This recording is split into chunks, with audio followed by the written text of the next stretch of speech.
As dusk folded its heavy cloak over Rosefield Plantation, an unnatural stillness descended, broken only by a voice that had haunted these quarters long after the day's labor ceased. Low, deliberate, it drifted through the thin wooden slats and cracked shutters of the slave quarters, calling out names of men long dead, but still grasping at life in whispered syllables. No living soul claimed to conjure these utterances, yet they lingered nightly, a spectral summons that threaded through the humid air like creeping ivy. What power lay in that voice? Whose lives did it bind, and whose judgments did it call into being? The answer hid beneath layers of ash and silence, waiting for ears brave enough to listen. The plantation's towering mansion loomed beyond the quarters, its whitewashed columns bathed in fading light, a monument to wealth built on unyielding toil. The air smelled of scorched earth and damp wood, the faint tang of lamp oil still clinging to carved banisters. Every creak in the aging floorboards, every distant click of iron tools stilled by dusk, reinforced a world balanced precariously between oppressive order and restless unrest. As shadows lengthened, the quarters appeared almost alive, breathing in the faint rustle of cloth and the muted murmurs of those who had vanished or endured beyond history's ink. Accounts suggest that the suffering of the enslaved was etched not just in records, but in the very walls that sheltered them, each plank soaked with whispered memories and secret resistances. Within the cramped rooms, thick with the scent of sweat and the crackling smoke of evening fires, lives intersected under harsh laws designed to crush spirit and body alike. Shackles might have rusted away, but the rope remained, a tangible threat and silent witness. Punishments here were meted out with ruthless precision. Overseers wielded the lash with a practiced hand, while medical records from the era hint at injuries swiftly tended, but never truly healed. Yet these quarters thwarted the erasure intended by masters. The enslaved populated the space with coded songs, prayers veiled in metaphor, each note a clandestine affirmation of survival. Could such defiant breath and whispered names defy the plantation's iron will? The voice seemed to insist the past was never silent, even when official accounts blurred truth into omission. The calling of names was no mere haunting, but a ritual enmeshed in understanding far beyond spectral lore. It threaded through generations, an invocation whose origins remain shadowed in disputed oral histories and fragmentary archives. Some survivors' descendants recount secret meetings in the chill of night, where the living called forth the absent to remember, to reckon, to warn. Others imply darker purposes, suggesting the voice marked more than memory. Perhaps it was a reckoning, an extending of justice beyond death's fragile boundary. Would you dare to hear the full litany, knowing it might summon not sympathy alone, but the wrath of truths uncovered? The voice does not simply recount, it unsettles, demanding a reckoning, not only with what was but with what lingers still. As the voice ebbed into the still air, the plantation seemed to inhale a breath heavy with centuries of restrained pain and unresolved fury. Outside, a lone wind whispered through broken shutters, carrying the faint creak of old rope, an earthly reminder wrapped in otherworldly veils. The night at Rosefield held its breath between the visible and unseen, a place where memory clung tightly like worn fibers braided into a binding knot.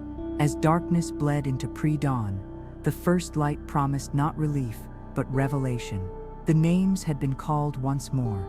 What answers might dawn bring to those who listen with open hearts and restless minds? The rope's grip tightened, not just on flesh or bone, but on the fragile thread of history itself. At Rosefield, the world of the plantation masters cast a long, oppressive silhouette over every inch of land they claimed. Their presence was woven into the threads of cloth they wore, the carved mahogany furniture in their manor, and the ledger pages that meticulously recorded every transaction in human lives. These men held unquestioned authority, wielding power through law, violence, and custom, their names etched in local history as the architects of an unforgiving regime. Their hands, accustomed to signing deeds and tightening reins, also wielded whips and issued commands that dictated the rhythm of life and death. But who were these masters behind the stoic facades, and what did their dominion demand of the souls beneath them? On a humid morning, the plantation stirred with purpose. The scent of fresh timber and turned earth mingled with the faint whiff of tobacco smoke curling from the big house's parlor. Masters in finely tailored coats, their polished boots clicking on stone paths, moved with deliberate gravity between sturdy oaks and fashioned gardens, an image of control and civility at odds with the brutality underlying the estate. Records imply that these men maintained strict oversight, from dawn's first horn to night's extinguished lanterns, ensuring no act of defiance could disrupt the flow of profit and order. Their influence stretched beyond physical dominance. It etched fear into the heartbeats of those who labored, their very existence bound by invisible chains of law and custom. Witnesses from the quarters, where rough-hewn planks and sagging roofs formed fragile shelters, spoke in hushed tones of the master's unyielding gaze and ruthless punishments. Overseers, often chosen for their cruelty, enforced discipline with merciless precision. The cold iron of shackles and the coarse stroke of a lash were reminders of the master's will, as were the whispered accounts of midnight meetings where grievances were met not with justice but with threat. The air in those quarters, heavy with wood smoke and damp, throbbed with tension, each breath a test of endurance. How could such cruelty sustain itself behind the polished veneer? Would you imagine the loneliness that dwelled in the hearts of those who claimed dominion yet feared loss of control? Beyond bodily punishment, the master's power seeped into the laws, governing every facet of life.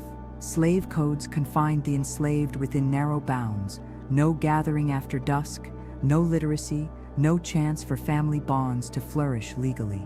Some records suggest that punishments extended to public whippings, banishment, or forced labor under unbearable conditions, all sanctions designed to erase hope. Yet, beneath this iron script, a clandestine resistance brewed, subtle acts undermining dominance from within the fabric of daily pain. The master's shadows stretched long, but they did not fully cover the flickers of rebellion and resilience still burning in the slave quarters. Each whispered name called after dark questioned the master's claim to lasting power, hinting at truths they themselves dared not face. The weight of the master's legacy was more than the sum of threats and ledgers. It was embodied in their psychological hold over the plantation. Their fear of rebellion haunted them as much as they haunted those they ruled, a fragile empire balanced on fear and silence. The stories conveyed by surviving accounts suggest that behind closed doors, some masters wrestled with their conscience or paranoia, while others embraced cruelty as law. The duality of their nature, the public mask and private dread, added layers to a history often oversimplified. What haunted these men after the last lash was struck? When the voice from the quarters calls their names, does it beckon judgment or simply echo the inevitability of history's reckoning? As twilight gave way to night, the sprawling mansion's windows reflected the last glimmers of day, while the quarters below braced for the evening's long vigil of whispered names. The master's shadows may have loomed large in life, but in death, they answered to a different power.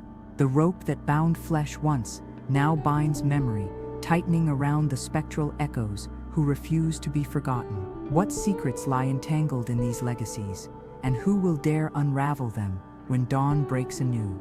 In the cramped embrace of Rosefield's slave quarters, life unfolded in relentless cycles beneath roofs of rough-hewn planks that carried the weight of whispered hopes and weary dread. Each cabin, often no larger than a small room, confined entire families into spaces where the only light struggled in through shutterless window holes or thin cracks between boards. The scent of damp earth mingled with sweat and wood smoke, settling like a dense shroud. Within these walls, the enslaved forged a fragile sanctuary, not of comfort, but of endurance and defiance. What warmth survived here, against the chill of enforced servitude, seemed carved from whispered songs and shared secrets. Daylight brought the cacophony of birthing life and dying toil in harsh rhythms. Men and women burst from these quarters into fields heavy with cotton's hum, steel-edged to discipline by overseers. Yet after the sun's fierce arc waned, the quarters reclaimed their inhabitants, offering a brief, cloistered reprieve from the unyielding outdoors. Here, beneath patched quilts and straw-filled mats, survival was a quiet labor. Records hint that enslaved families relied on meager food rations of cornmeal and salted pork, supplemented by small gardens and foraged wild plants, tended in shadows away from masters' eyes. Would you imagine the delicate skill it took to coax life from such barren soil, food, strength, and a touch of hope wrapped in each root and leaf? Even the night failed to bring full rest. By law, candles were snuffed and overseers patrolled, enforcing curfew with cruel precision.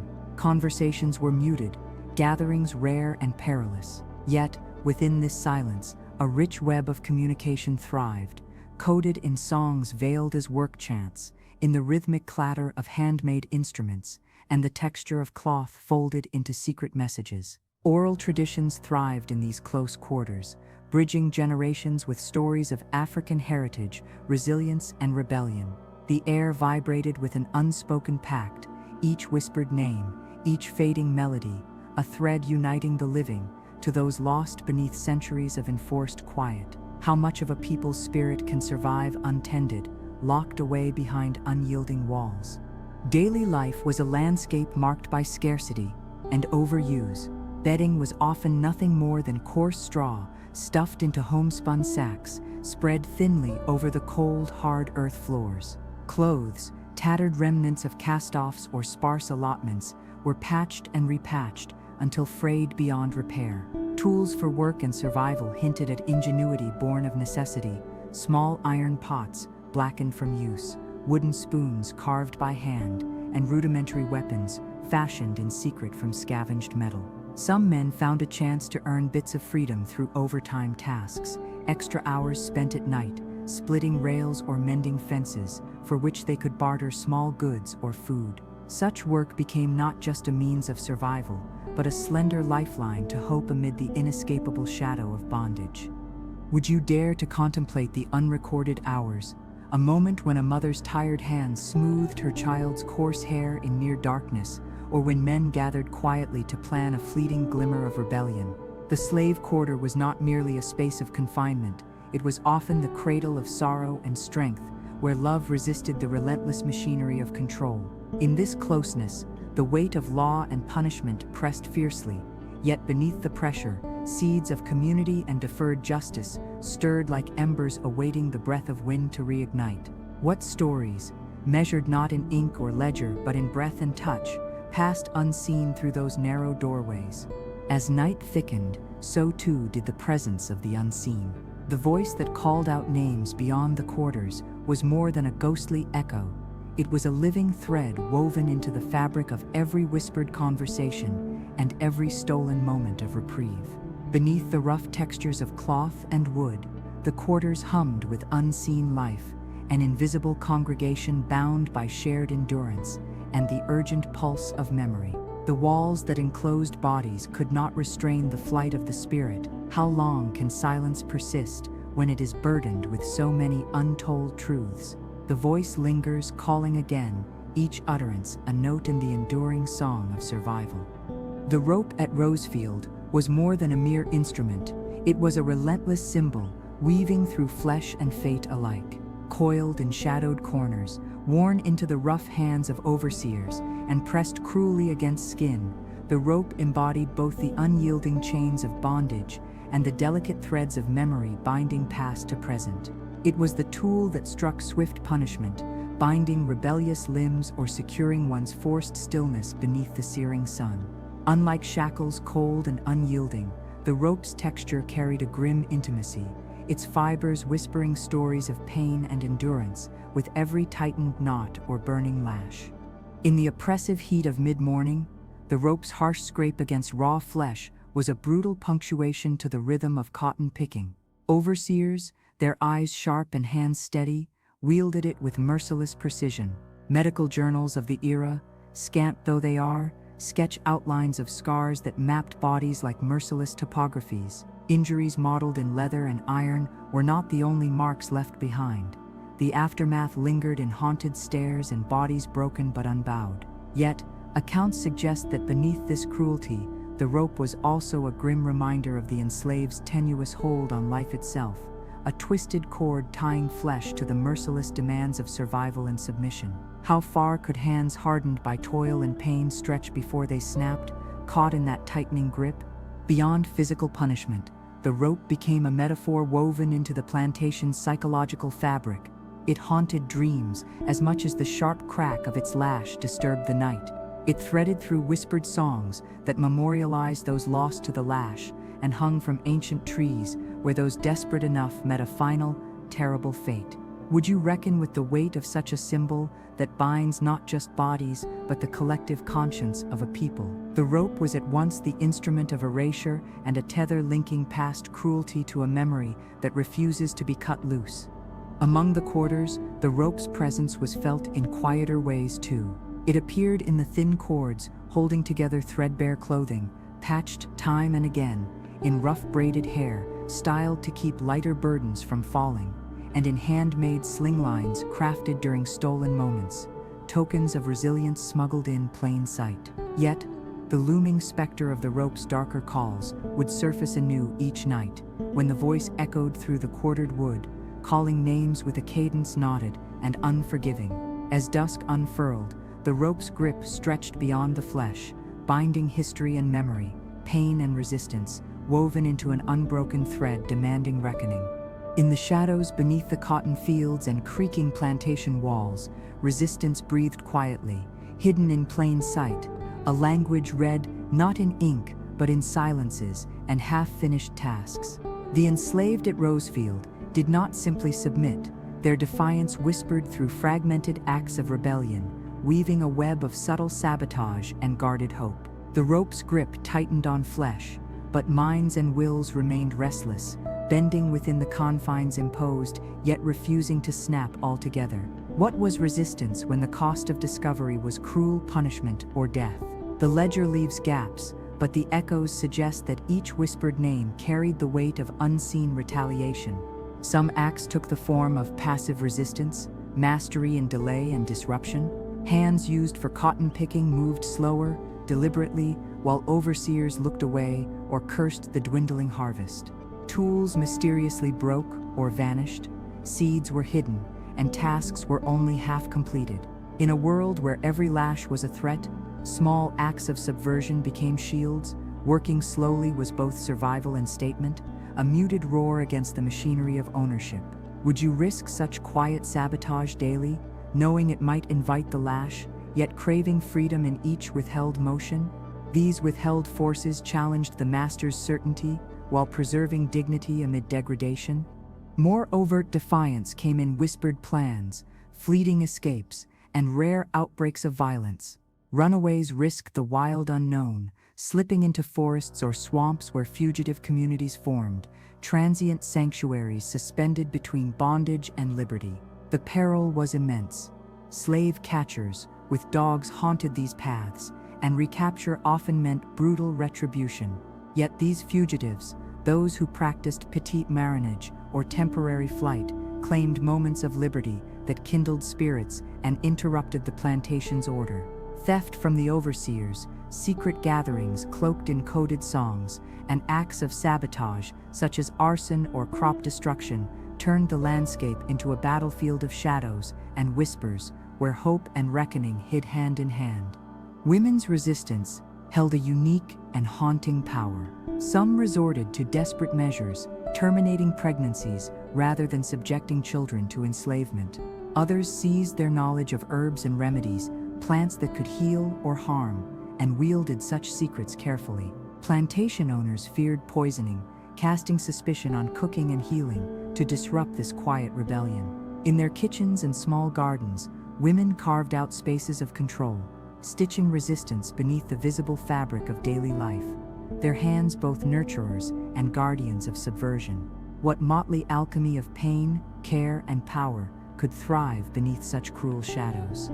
The spiritual realm intertwined with resistance as well. Enslaved people preserved African customs through gatherings, prayers, and music, despite masters' bans on drumming and non-Christian rituals. These acts were more than faith. They were declarations of identity and resilience, defying attempts to erase culture. Stories passed in secret, names called at night, carrying coded messages, and the very voice haunting the quarters became an emblem of an unseen struggle. In this tapestry of defiance, resistance was never a single eruption, but a sustained, complex negotiation, an unseen, persistent grid of revolt that bound souls together and complicated the chains that sought to keep them captive. The voice that echoes through Rosefield's night is part of this intricate choreography of resistance. Each name it calls weighs heavily, with grief, fury, and the indomitable will to be remembered. Beneath the ever-tightening grip of rope and law, a stubborn current pulls, a possibility that no system, no lash, no erasure can fully sever the bonds forged in rebellion. What price is paid when revolt is simmering, never fully extinguished? As darkness deepens, the answer hangs suspended, waiting in the tense silence between whispered names and rising dawn. Beneath the surface of the sprawling Rosefield land lay silent testaments, unmarked graves, sunken earth, and shadowed mounds, each a testament to lives erased before they could fully be told. The slave cemetery was a place intentionally forgotten by the plantation's keepers, a place where names were never carved in stone, and histories were swallowed by the soil.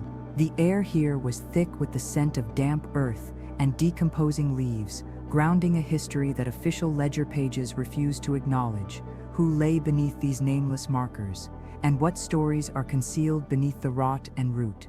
The quarter's residents knew the place well, though seldom spoke its name aloud. It was a spatial void, erased from the maps and conversations privileged to masters and overseers. Records imply this deliberate neglect was part of the plantation's cruel design, denying dignity even in death. In this forgotten ground, bodies were laid with only the barest reverence, wrapped in coarse textiles or buried wrapped in rough linen, far from the gaze of those who ruled with iron fists. Would you reckon with the deep silence that such erasure demands, where even memory risks decay without witness? Within the plantation's oral histories, the cemetery was a sacred space haunting both nightly and waking hours. Tales told around flickering fires, whispered of the dead who would rise in spirit or song, voices whose names the living called out in the dark quarters, seeking justice or solace. The very act of remembrance became a defiance itself, a refusal to let erasure fully consume the lives tethered to the soil. Folklore and fact collided here, blurred lines. The spectral voice that nightly recited the master's names seemed to mirror the nameless dead's persistent claims, binding present to past in a fragile, aching communion. Forensic sketches from period medical treatises hint at the brutal realities that led many to this ground: wounds untreated, diseases ravaged through cramped cabins, injuries inflicted by lash or machete, and the endless toll of exposed labor under merciless sun. Deprivation of care compounded punishment, laying bodies low in the hidden earth. But death did not sever the bonds entirely. Ancestors lingered in whispered prayers and the steady cadence of shared grief. Would you consider what it means to leave no marker but the unyielding brevity of breath and fading memory? This burial ground, overlooked by history, yet essential to its truest telling, holds a morbid kind of power. Its neglect as deliberate as the violence suffered in life. It marks a site where erased souls pulse beneath, challenging the living to confront what is lost and what endures. The rope that bound hands in life leaves its imprint on bones below, just as the voice above calls out names not to forget, but to reckon. In the weight of earth and silence, Rosefield's buried truths wrestle with remembrance, demanding not just reflection, but acknowledgment when the dawn comes anew. Burdened by relentless southern heat and layered in the odors of fresh-turned earth and simmering stew, Rosefield Plantation stood in the mid-1800s like a fortress of stark contradictions, a stately manor nestled near the town of Windsor, Bertie County, North Carolina, its elegance belying a brutal undercurrent of human bondage. The land itself stretched over thousands of acres, shaped by the labor of enslaved people who, beneath cotton's pale blooms and tobacco's rustling leaves, sustained the wealth of the landed gentry. The plantation's architecture blended Georgian and federal styles, its symmetrical facade, a silent guardian over histories, both recorded and concealed. William Gray's family, the Grays having acquired the land in the early 18th century, forged the contours of Rosefield through generations. This estate was more than a home. It was a symbol of entrenched power, tying legal authority to plantation economics and social structures reliant on enslaved labor. Records imply that the plantation bustled not only with the commerce of cotton, but also with overseers' sharp commands and the muted collusion between law and cruelty. Here, slave codes dictated every action, from curfews imposed with merciless regularity to prohibitions on assembly and literacy that tightened the noose of control around lives woven into the cotton rows.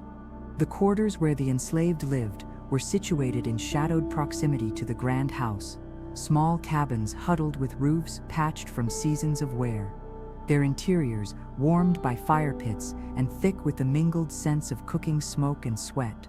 Despite the meagerness of their surroundings, these spaces formed the nucleus of a vibrant, if constrained, culture of survival and resistance. Gardens secretly nurtured outside master's sight, songs in dialects born of African tongues, and handmade crafts threaded a subtle resilience through daily hardship. Would you imagine how these quarters pulsed not just with exhaustion, but with the quiet defiance of a people forging identity beneath the heel of oppression?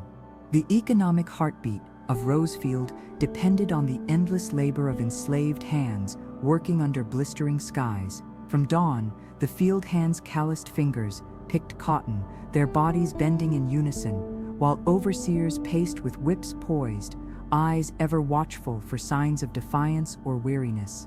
The ominous presence of law was palpable. Slave codes enforced not only physical control, but the unyielding weight of psychological domination.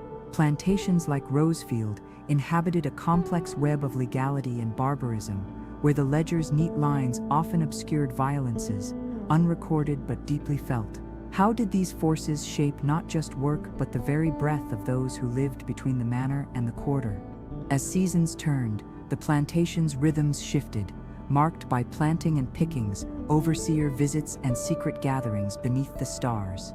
The geography of Rosefield, the winding roads, thick forests, and waterways flowing toward the Albemarle Sound, offered both constraint and possibility. Tales of escape and memory navigate these landscapes, sometimes fading into the dense woods where fugitives sought refuge, other times sustained in whispered stories passing between cabin walls. The plantation was not a simple site of domination, but a contested space etched with the tensions of power, endurance, and hope, a place where the past's long shadows converge toward an uncertain dawn. The voices etched into Rosefield's archives and oral traditions ripple with tension, a tapestry woven between fact and legend. Documentary records, terse and often self-serving, intersect uneasily with slave narratives, teeming with coded meanings, folklore, and whispered truths. Here lies the uneasy terrain, where history's neat contours blur into shadows, pressing viewers to discern amidst silence what stories endure, those penned by masters, those sung by the enslaved, and those lost to erasure. How does one pierce the veil when the ledger conspires with forgetting, and memory itself becomes contested ground? Testimonies from descendants and Federal Writers Project narratives echo through the years, voices once muffled now emerging in fragmented bursts. The contradictions abound. Legal sentences carefully drafted against rebellion collide with oral accounts of courage, of songs sung to mask meetings, names passed covertly, shared glances heavy with understanding. These silent testimonies resist the plantation's claim to dominion, asserting presence and personhood against systematic denial. Would you dare trace the edges of such conflicting truths, balancing respect for trauma with a hunger to reconstruct faithfulness to lived experience? Much of the archival silence was deliberate, maintained by a social order determined to erase uncomfortable truths. Slave codes, court records, and business ledgers often omit the nuanced humanity beneath statistics. Relationships severed, stolen childhoods, creative acts of resistance, and the complex interplay between oppressor and oppressed in a system designed to dehumanize. Oral histories fill these breaches, but they too are shaped by time, trauma, and transmission. The haunting voice that calls from the quarters embodies this tension, a living echo of both seen and unseen, spoken and suppressed. Historians and descendants wrestle with this dissonance, piecing together fragments from testimonies, physical artifacts, and haunting silences. The narrative demands a judicious approach, acknowledging the limits of certainty while honoring the voices yearning to be heard. As viewers are drawn into this web of evidence and memory, they confront the moral dualities embedded in Rosefield's legacy. Can history ever fully capture a truth lived in silence? The voice from the slave quarters does not merely recount names, it demands that fate, memory, and justice be re-examined beyond the ledger's cold lines. What testament will we choose to embrace as dawn approaches?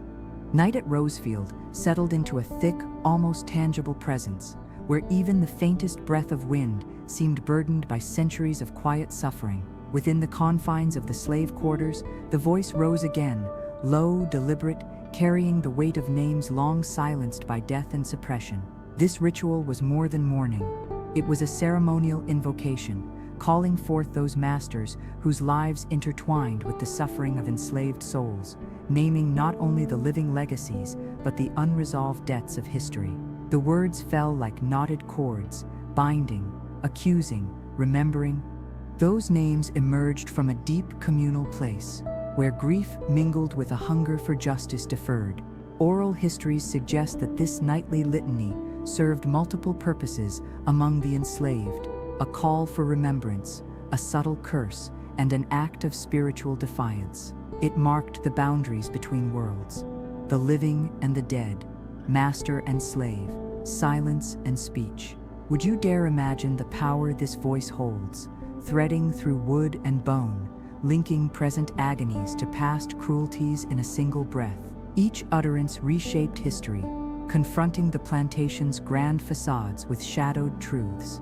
The ritual was entwined with elements of African traditions brought across the Atlantic, cultural memory hovering in coded rhythms and phrasing. Names were never simply called randomly.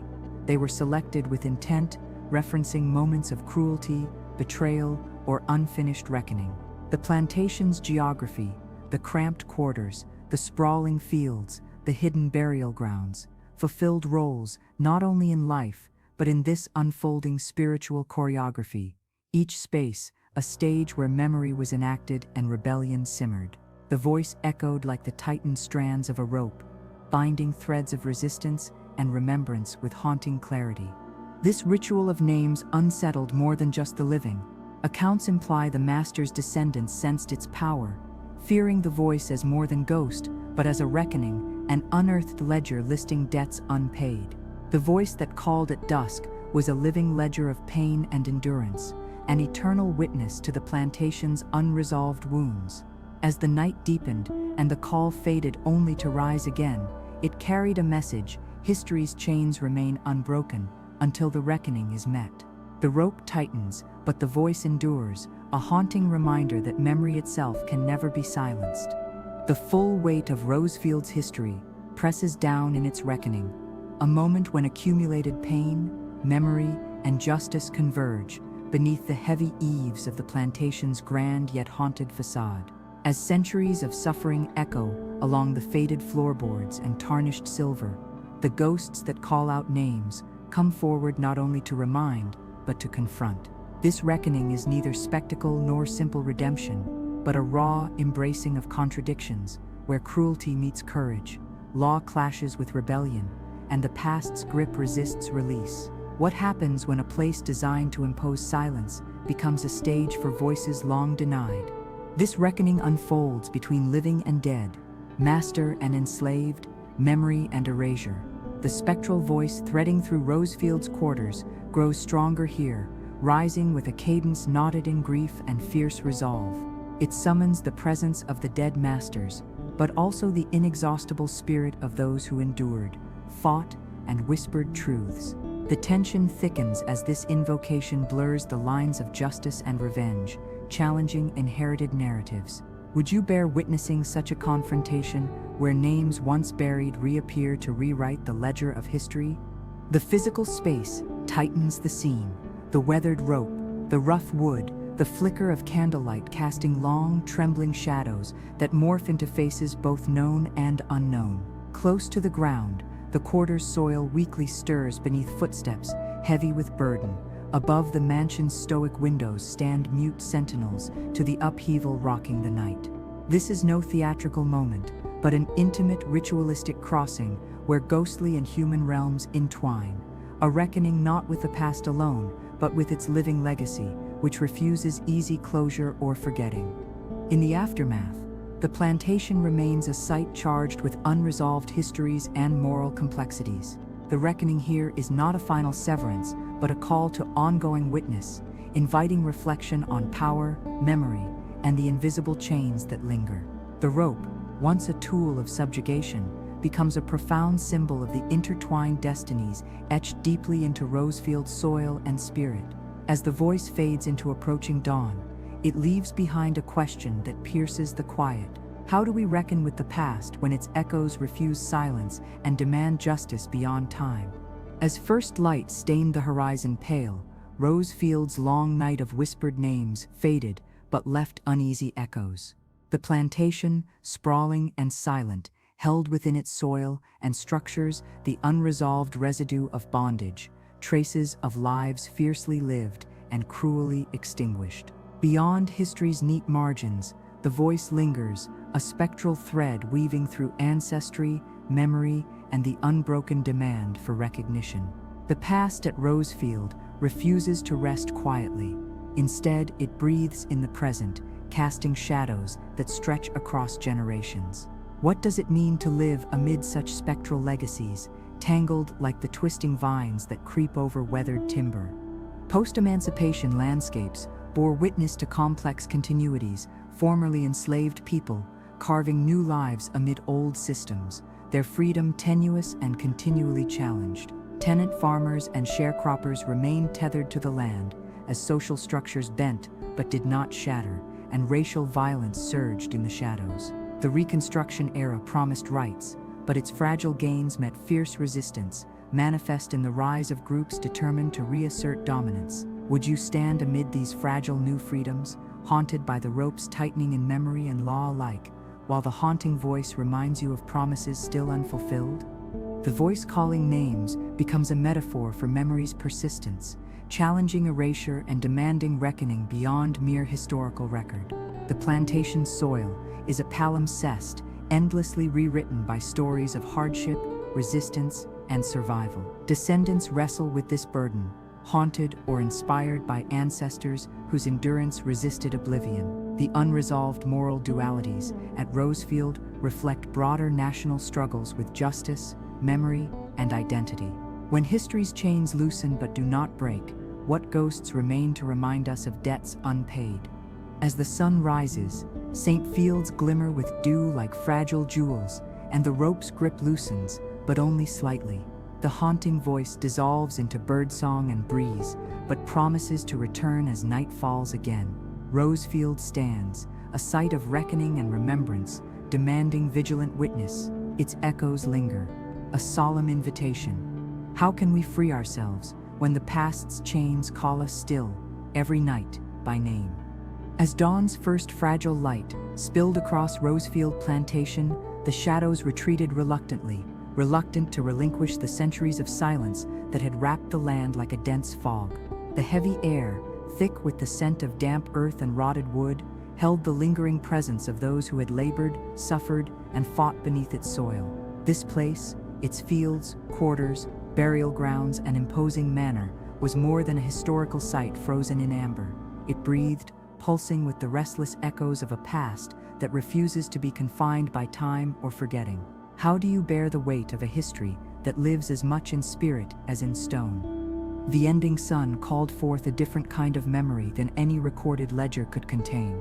A memory spoken in names whispered across darkened quarters, a memory rooted in stolen breaths and stolen lives. The voice that emerged each night, calling the names of dead masters, was a haunting thread tying the present to ancestors who survived unspeakable cruelty and who resisted in all the ways that the records dare not show. Their legacy was not simply one of pain, but also resilience and defiance, carried in the cadence of that spectral litany. the silent redress of injustice through remembrance and ritual. Is memory a kind of freedom when the flesh bears scars that time cannot erase? Post-emancipation Rosefield, like so many plantations of the South, became a landscape constrained by paradox, where the labor of formerly enslaved people shifted beneath the heavy yoke of tenant farming and sharecropping. The promises of reconstruction flickered with hope, but were shadowed by violence and systematic inequality. Freedmen and women faced the bitter reality that the chain of oppression had transformed, not vanished. The land that had marked bondage became ground for fragile beginnings, yet political violence and white supremacist terror stalked the era's few freedoms. Would you survive amid such tenuous liberty, haunted by the rope's tightening grip, both in memory and in the laws that followed? The voice from the quarters became more than a nightly ritual. It turned into a powerful metaphor for memory's unyielding persistence. The earth beneath Rosefield, layered like a palimpsest, bore witness to overlapping stories of brutality, resistance, and survival. Descendants, whether born of the enslaved or the oppressors, exist within a web of that legacy, wrestling with the ghosts that inhabit family histories and communal memory alike. This tension between remembrance and erasure is the unresolved heartbeat of the plantation's story, reflecting the broader struggle within America to reconcile its past with its present, where justice, identity, and history entangle. The rope, once the instrument of cruel control, now symbolizes the complex interlacing of bondage and memory. It tightens around bodies no more, but shadows still trace its form in collective consciousness. The voice calling out the names of masters is not only a summons of what once was, but a living challenge, a demand for acknowledgment beyond history's polite facades. The rope's grip lingers as a reminder that while the physical chains have been broken, the chains of memory and responsibility remain unbroken. As morning dew glistens faintly on cotton leaves and the sounds of birdsong fill the warm southern air, Rosefield remains a living site of reckoning and remembrance. It resists simple closure. The spectral voice fades with the dawn, but promises to return, a nightly sentinel, urging all who listen to confront the past honestly and wholly. The plantation's echoes stretch beyond time, a solemn invitation that confronts us still. How can freedom truly come when the chains of history continue to call us, every night, by name?